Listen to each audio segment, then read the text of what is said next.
mencegah penyebaran berita hoax. Hoax adalah berita atau informasi palsu yang sengaja dibuat untuk menipu atau menyesatkan orang lain.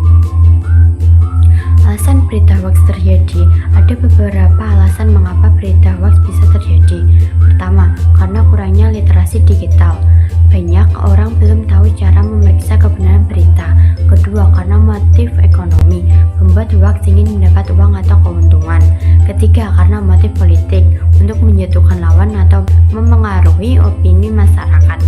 Keempat, karena iseng, hanya untuk lucu-lucuan. Dan kelima, karena emosi tinggi, orang mudah percaya tanpa memeriksa fakta. Cara penyebaran berita hoax.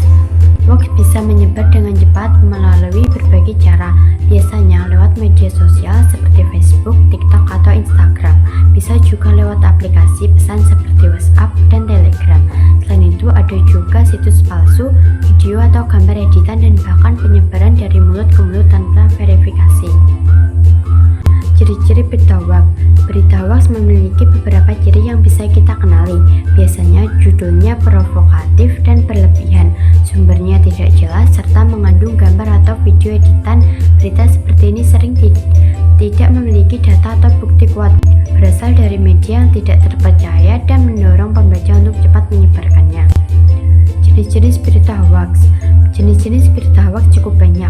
Ada hoax politik yang bertujuan memengaruhi pandangan politik, hoax kesehatan tentang obat atau vaksin palsu, hoax bencana yang muncul saat terjadi musibah, hoax ekonomi tentang harga atau uang, dan hoax sosial yang menyangkut isu agama atau kelompok tertentu.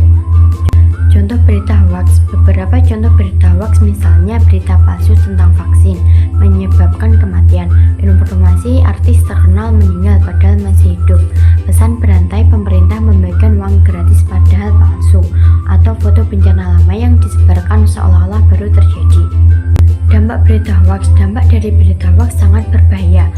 Hoax bisa menimbulkan kepanikan dan kebingungan di masyarakat, merusak reputasi seorang atau lembaga, memecah persatuan, menyebabkan salah informasi, dan membuat masyarakat tidak percaya lagi pada media maupun pemerintah. Cara mengatasi berita hoax. Untuk mengatasi berita hoax, kita perlu melakukan beberapa langkah. Pertama, periksa sumber berita, pastikan berasal dari media resmi, gunakan situs pemeriksaan fakta seperti trumpethoax.id, baca berita sampai selesai, jangan hanya dari judul, bandingkan dengan sumber lain, dan jangan cepat membagikan informasi sebelum yakin benar. Laporkan akun penyebar hoax dan selalu ingat, saring sebelum sharing. Cita-cita. Sebagai penutup, saya ingin berbagi cita-cita saya. Saya ingin menjadi seorang perawat karena profesi ini sangat mulia dan berperan penting dalam membantu kesembuhan pasien. Selain itu, pekerjaan ini juga melatih kedisiplinan, tanggung jawab, dan memberi keputusan batin karena bisa menolong orang lain secara langsung. Demikian presentasi saya tentang upaya mencegah penyebaran berita hoax. Wassalamualaikum warahmatullahi wabarakatuh.